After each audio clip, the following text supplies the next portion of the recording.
My name is Luke, my girlfriend Catherine, and I met 3 years ago as freshmen in college. We go to Stanford, which has been my dream school since I was like 8. Neither of us are from California, pretty far from it actually. We're both from Ohio, her from Cincinnati, and me just outside Columbus. I think that's a big reason we were so attracted to each other. I think people from similar areas are naturally drawn to each other. For whatever reason, Stanford's not a huge school, but most of the student body is originally from California. So us being from the Midwest definitely differentiates us. One of the traditions we've created is how we split Christmas between our families. Catherine's popular amongst my relatives, so her presence is always appreciated and welcomed, damn near expected. At this point, since her house is just a 2-hour drive from mine, we decided early on to spend Christmas Eve with my family, who celebrates Christmas Eve night, and then drive through the night to her house for Christmas Day until I met her. I didn't realize that most families celebrate Christmas the day of, not the night before. Oddly enough, my favorite part of the holiday isn't Christmas Eve or Christmas Day.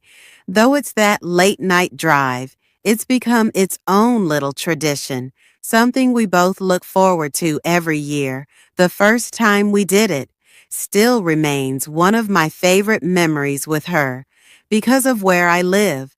The quickest route from my house to hers doesn't take us on a major highway. Most of the route is quiet back roads, just fields, trees, and the occasional distant farmhouse. It's always really late at night when we do it. So, in combination with the secluded route, we rarely encounter any other cars. It feels like the world is asleep and we have it all to ourselves. Don't laugh, but we always blast Juice WRLD during the drive. His music has been a shared obsession since we met.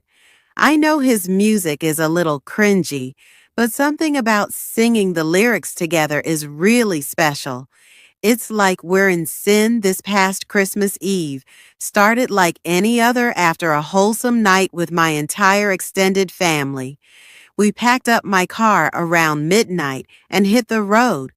The snow was falling lightly and the roads were deserted as expected, with the music and heat cranked up. Everything felt perfect. That all changed in an instant. Though what I'm about to describe to you is still one of the most unsettling things I've ever experienced. Probably the most unsettling thing I was driving along when the music was interrupted by my phone ringing. I GL'd down a little irritated that I'd be getting a call this late. It was an unknown number. I ignored it without thinking. Probably a scam call.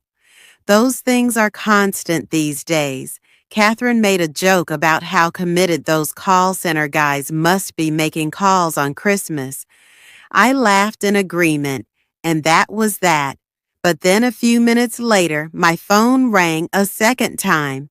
I again looked down and saw that it was another unknown number, probably the same one as before. I sighed irritated but let it go to voicemail. Catherine glanced at me and raised her eyebrow, but didn't say anything. I tilted my phone towards her to show her that it was an unknown number, and she said, "That's so weird," with a confused look. I didn't respond, instead just shrugged my shoulders. The music eventually resumed, and I tried to take my mind off the phone calls, but of course not. 2 minutes later, my phone rang again.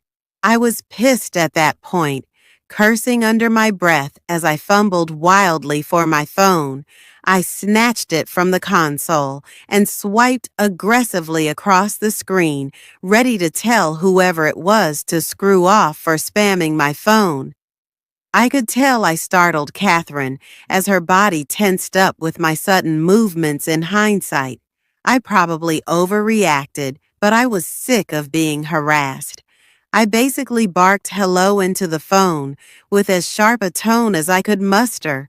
I expected the scam script to begin, but I was instead met with silence.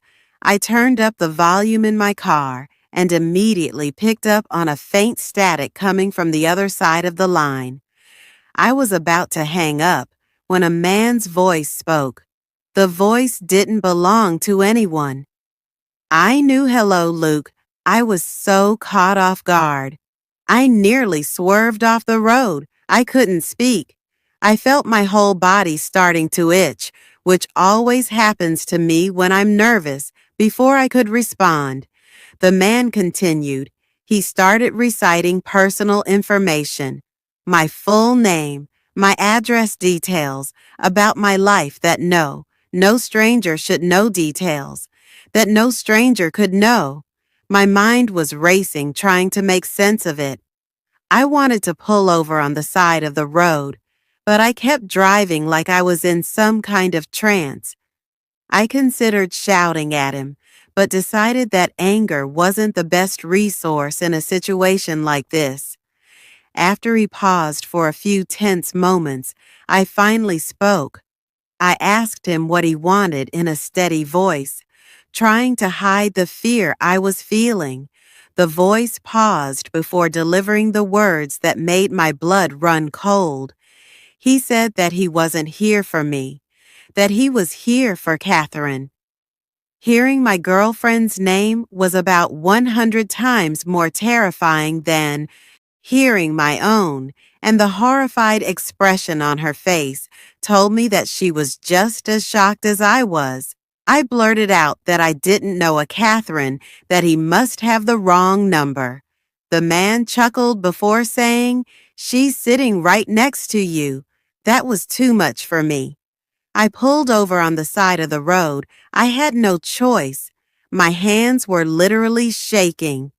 Fear I was about to say something when Catherine reached into my lap in one fluid movement and hung up the phone just like that. I literally screamed in her face, demanding to know why she hung up on a stranger that was making personal threats towards us. She didn't answer, just looked at me with wide, fearful eyes. I desperately tried to call the number back once, twice, 3 times, but it never went through. Catherine told me to keep driving, which I ultimately did, but not before questioning her. She told me she was scared and that I couldn't blame her for hanging up, which I guess was fair. I drove off in silence, but I still couldn't understand why she'd hang up the phone. I don't know whether I was more furious or afraid. Part of me was expecting that number to call back, but after about 10 minutes, I felt like it was increasingly unlikely. At one point, I looked over at Catherine and saw tears in her eyes. She told me she didn't feel safe, which I empathized with something in the pit of my stomach. Noted at me, though, Catherine and I had been through enough in our relationship to know that trust didn't always come easily. There had been little things, white lies, half-truths, moments where I caught her being less than honest. I knew I was being paranoid, though how could she possibly have done anything to do with this? The rest of the drive was silent. I didn't play the music again, and neither of us spoke. My mind was still spinning with a million unanswered questions. Who the hell was that guy? How did he know so much about me? Only my family knew where we were driving that night, and they never pull a stunt like this. I was 100% sure of it. I couldn't think of another explanation. Though even when we finally pulled into Catherine's driveway, I didn't feel much better. It's been almost a month since this happened, and I have yet to get my answers. Neither of our family members were responsible. We asked all of them. Catherine swears she's just as clueless as I am, which leads me to believe the person on the other end of the phone call had sinister intentions. You might think I'm overreacting to a harmless prank, but I'm telling you, other than our family members, There are no people on earth who knew Catherine, and I would be driving that night. I've been really tense ever since. I can't help but brace myself every time my phone rings. I know he's going to call me again. Eventually, it's just a matter of time.